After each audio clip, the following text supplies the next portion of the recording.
Shalom, kembali bersama saya dalam program Rema Restorasi melalui anugerah Tuhan. Oleh anugerah Tuhan kita diselamatkan. Oleh kasih karunia Tuhan, saudara-saudara, bukan karena perbuatan kita, bukan karena kebaikan kita, tapi karena kebaikan dan semata-mata perbuatan Allah bagi kita. Nah, itulah yang kita baca di dalam firman Allah di dalam Alkitab yang mengubah hidup kita. Karena itu membaca firman Allah setiap hari dari awal sampai akhir, saudara, membawa kita semakin mengenal Dia, semakin mengetahui akan hati Allah bagi kita. Nah, mari kita bersyukur kepada Tuhan untuk semua ini. Bapa kami di surga, dikuduskanlah namamu, datanglah kerajaanmu, jadilah kehendakmu di bumi seperti di surga. Dan berkatilah umatmu, urapi Tuhan, mengerti dan mengenal akan kebenaran firman-Mu, dan memuliakan Engkau di segala jalan hidup ini. Demi nama Yesus, amin. Haleluya. Dalam Keluaran, kita ada di Keluaran pasal yang ke-29, saudara-saudara. Saudara akan membaca di sana tentang pentahbisan Harun, imam besar, bersama dengan anak-anaknya sebagai pelayan di kemah sucinya Tuhan. Nah, saudara yang saya kasihi, di dalam Tuhan Yesus, dalam pentahbisan ini, saudara-saudara, maka hal yang paling penting di sana dikatakan oleh Tuhan dalam ayat pertama, supaya inilah yang harus kau lakukan kepada mereka untuk menguduskan mereka, kata Tuhan kepada Musa. Mereka di sini adalah Harun sebagai imam besar dan anak-anaknya pelayan-pelayan. Ya, supaya mereka memegang jabatan imam bagiku. Ambillah seekor lembu jantan muda dan 2 ekor domba jantan yang tidak bercela, roti yang tidak beragi, saudara-saudara, tepung gandum yang terbaik, haruslah kau buat semuanya. Nah, saudara yang saya kasihi, maka dalam hal saudara-saudara untuk membuat pelayan-pelayan layak di hadapan Tuhan, saudara, maka bukan masalah keadaan pelayan itu, saudara, yang diperhitungkan oleh Tuhan di hadapan Tuhan. Bukan masalah latar belakang pelayan itu, saudara, tetapi di sini adalah masalahnya domba atau lembu yang dipersembahkan. Itu yang menjadi fokus utama Tuhan. Haruslah itu, saudara-saudara, dikatakan tidak bercela, tidak bercacat, dalam arti kata kudus, saudara-saudara. Nah, karena itu, saudara yang saya kasih di dalam Tuhan Yesus Kristus, juga roti ataupun tepung dikatakan tidak boleh ada ragi, tidak boleh ada sesuatu yang merusak di dalamnya. Nah, tepung juga haruslah yang terbaik, saudara-saudara. Artinya tidak tercampur dengan yang lain, murni tepungnya. Nah, semua ini, saudara-saudara, adalah menggambarkan, saudara-saudara, tentang bukan masalah pelayannya, imam-imamnya, saudara-saudara, tetapi masalahnya ada di korban persembahannya kepada Tuhan. Yang akan menguduskan, yang membuat mereka layak adalah korban itu. Kita bersyukur, saudara. Lalu kemudian saudara akan membacanya terus di sana, ada kemudian dipersembahkan, ada korban bakaran, ada korban keselamatan, ada korban-korban, saudara, korban pagi, korban petang.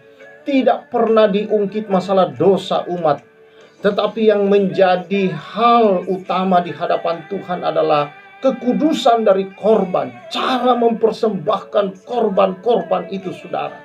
Detail-detail dari keberadaan si korban ini menjadi fokus utama Tuhan. Tidak dibicarakan tentang kesalahan daripada mengungkit daripada kesalahan dosa dari bangsa Israel dan juga imam-imam. Inilah, saudara-saudara, yang saya kasihi di dalam Tuhan Yesus Kristus.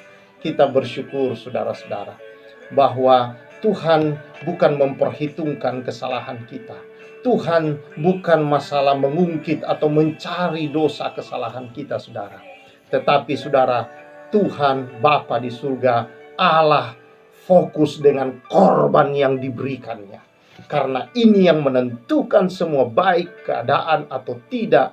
Ini yang menentukan orang selamat. Ini yang menentukan orang layak di hadapan Allah. Orang di hadapan Allah benar atau kudus. Orang di hadapan Allah, saudara-saudara, itu berharga, bernilai atau tidak. Semua ditentukan oleh korban itu, bukan ditentukan oleh kita, saudara-saudara.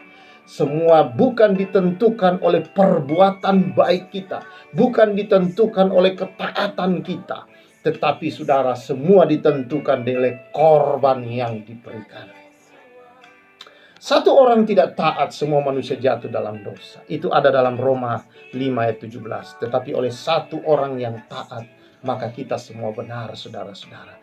Jadi bukan ketaatan kita yang membuat kita diberkati dengan keselamatan, dengan kelayakan, dengan keberhargaan, dengan dikasihi, saudara.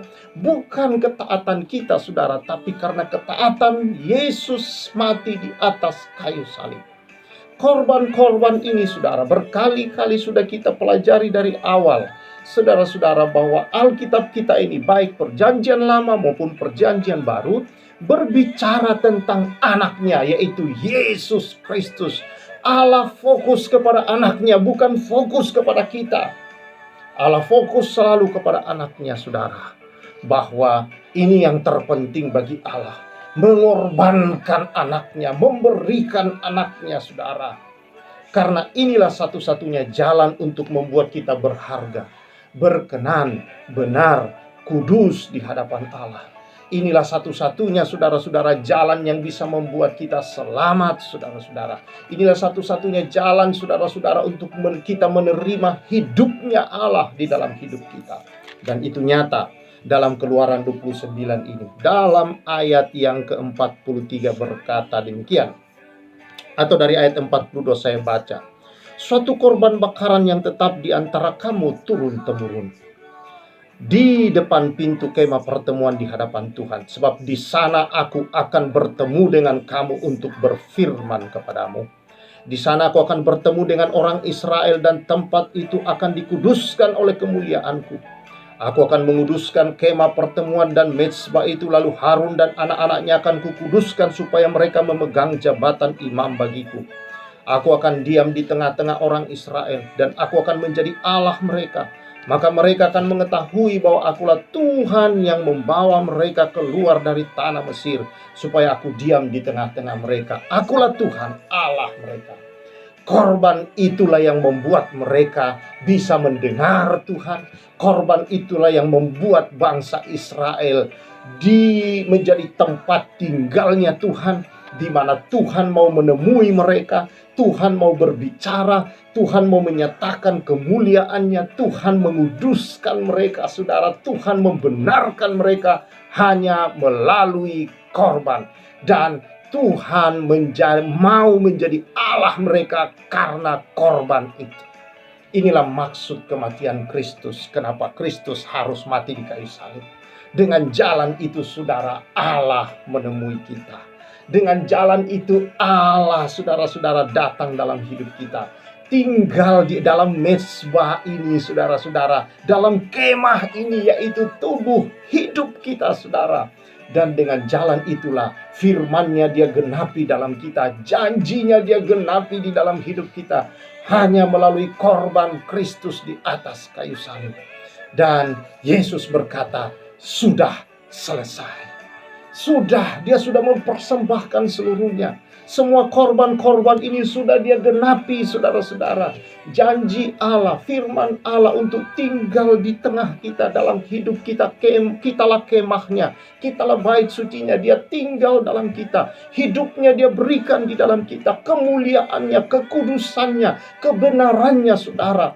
Itu tinggal di dalam kita, sehingga kita benar di hadapan Tuhan, kudus di hadapan Tuhan. Karena ketaatan Yesus di atas kayu salib, maka kita menerima semua janji, kita menerima semua kebenarannya, kita menerima semua kekudusannya, kehidupannya kita terima di dalam kita. Kita menerima Roh Kudus. Saudara-saudara, ini karena ketaatan Yesus. Sehingga kalau kita ini sekarang ini taat, kita sekarang ini menyembah memuji Tuhan, itu bukan, saudara-saudara, perbuatan untuk membuat kita berkenan, bukan perbuatan yang membuat kita diberkati, bukan perbuatan, saudara-saudara, yang membuat kita layak di hadapan Tuhan. Ketaatan kita tidak akan membuat kita layak. Ketaatan kita tidak membuat kita dikasihi lagi atau lebih dikasihi. Ketaatan kita tidak membuat kita, saudara-saudara, berharga.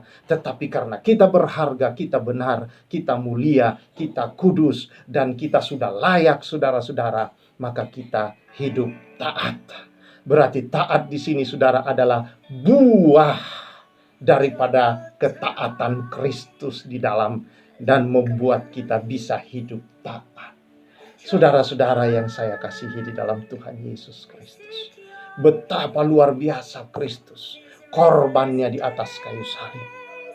Dia mati menyelesaikan semua, sehingga kita tidak berada lagi di bawah tuntutan hukum Taurat itu. Karena hukum Taurat itu, saudara, hanyalah seperti saudara melihat di dalam cermin. Hukum Taurat untuk apa, saudara? Saudara, itu membuat orang melihat di dalam cermin. Kalau saudara bercermin, saudara melihat wajah saudara di dalam cermin. Kalau kita melihat di dalam keadaannya jelek, buruk, jangan salahkan cerminnya. Karena cermin ini, saudara, hanya menyingkapkan apa yang ada dalam diri kita. Tetapi saya beritahu kepada saudara, cermin ini tidak bisa membuat kita menjadi baik. Tidak bisa menyelamatkan muka kita. Tidak bisa memperbaiki muka kita. Tidak bisa, saudara, menghilangkan noda-nodanya. Tidak bisa menghilangkan kerutan-kerutannya. Cermin ini hanya bisa mengungkapkan siapa kita. Nah, itulah hukum Taurat. Hukum Taurat, saudara, itu hanya bisa mengungkap dosa di dalam kita. Tetapi dia tidak pernah bisa membuat kita kudus, benar, dan taat. Saudara-saudara, dia hanya bisa mengungkapkan dosa, mengungkapkan ketidakkudusan. Dia baik. Dikatakan Rasul Paulus bahwa hukum Taurat baik, saudara-saudara. Hukum Taurat itu kudus, murni, itu sebabnya dia mengungkap yang tidak kudus dalam kita. Tapi dia tidak bisa membuat kita kudus. Dia tidak bisa membuat kita benar di hadapan Allah. Dia tidak bisa membuat kita dikasihi. Dia tidak bisa membuat kita layak di hadapan Allah, saudara-saudara. Tetapi saudara-saudara, kita bersyukur Yesus datang menggenapi hukum itu di dalam dirinya. Hanya dialah satu-satunya yang bisa melakukannya dengan sempurna. Karena sudah sempurna, dia yang memberikan hukum itu tentunya karena sempurna hukum itu di dalam dirinya, saudara. Sudah dia taati. Dan apa yang terjadi? Kristus mengambil semua hal yang buruk yang tidak bisa diperbaiki oleh cermin ini tadi, saudara-saudara. Yang tidak bisa diubahkan oleh cermin ini dilakukan oleh Yesus di atas kayu salib. Itulah sebabnya Yesus berkata, sudah selesai. Maka kita tidak lagi berada di bawah penuntun yang membawa kepada kematian. Dikatakan di dalam Korintus bahwa hukum Taurat membawa kepada kematian, tetapi roh, yaitu hidup Kristus, membawa kita di dalam kasih karunia, yaitu kehidupan. Jadi kita tidak ada lagi di bawah penuntun, saudara, tetapi kita berada di bawah kuasa kasih karunia, yaitu Yesus Kristus. Semua yang kita jalani itu berdasarkan korban Kristus di atas kayu salib yang sudah selesai. Puji Tuhan. Tuhan memberkati kita semua. Kekasih-kekasih Tuhan, bahwa sekarang Tuhan tinggal bersama kita karena korban Kristus. Hidupnya dia berikan, dan sekarang kitalah di sini yang menyatakan terangnya kepada dunia. Kitalah di sini, saudara, kebenaran Kristus itu. Kitalah di sini yang menunjukkan kekudusan Kristus. Maka Yesus berkata, kamulah terang dunia. Saudara dan sayalah terang dunia. Kitalah pembawa Kristus kepada setiap orang. dan setiap orang mengalami keselamatan. Haleluya, haleluya. Ini sebuah anugerah yang istimewa yang membuat kita harus selalu bersyukur. Karena itu korban yang terbaik di hadapan Allah di dalam Ibrani 13 ayat 15 berkata, sebab itu marilah kita oleh Dia, oleh Yesus, semua karena Yesus, saudara. Dikatakan kita senantiasa mempersembahkan korban syukur kepada Allah, yaitu ucapan bibir yang memuliakan Tuhan. Ucapan bibir, perkataan-perkataan, penyembahan, pujian-pujian yang memuliakan Tuhan. Inilah korban syukur kita, saudara-saudara, kepada Tuhan. Karena itu, biasakan saudara kita, ucapan bibir kita juga adalah perkataan-perkataan yang memberikan kehidupan kepada orang lain, yang menyembuhkan. Ya, keadaan sakit apapun disembuhkan, saudara. Kehidupan yang terpuruk bagaimanapun dibangkitkan kembali, disembuhkan karena perkataan kita. Berkat mengalir karena perkataan saudara-saudara. Dalam bahasa Yunani, saudara, berkat itu artinya perkataan yang baik. Jadi tidak ada berkat mengalir tanpa ada perkataan kebenaran yang kita katakan, saudara-saudara. Haleluya. Karena itu katakan yang benar kepada anak-anakmu, katakan yang benar kepada situasimu, katakan yang benar kepada pekerjaanmu, katakan kebenaran firman Allah ke dalam kehidupan setiap segi hidupmu. Maka artinya engkau sedang melepaskan berkat-berkat Tuhan mengalir dan mengalir di sana. Berkat kehidupan dari Allah. Inilah kunci di dalam Alkitab. Oleh Dia, yaitu Yesus Kristus, yang sudah menyelesaikan dan telah membuka pintu masa depan baru bagi kita. Terpujilah Tuhan Allah yang memberkati dan senantiasa menyertai saudara. Ingat, kita tidak berada di bawah penuntun, tapi kita berada di bawah kasih karunia yang berlimpah-limpah kepada kita. Puji nama Tuhan. Mari kita bersyukur. Terima kasih Tuhan, berkat-Mu atas umat-Mu, dan senantiasa umat-Mu hidup ya Tuhan di bawah kasih karunia Tuhan, dipimpin oleh roh kasih karunia. Terima kasih Tuhan, kami bersyukur, dan aku berdoa berkat-Mu menyertai umat-Mu di hari-hari hidupnya. Demi nama Yesus, perlindungan darah Yesus, perlindungan kuasa Roh Kudus menaungi menyertai anak-anak-Mu. Dalam nama Yesus. Amin. Tuhan menyertai kita semua. Saya Pastor Samuel sampaikan salam restorasi.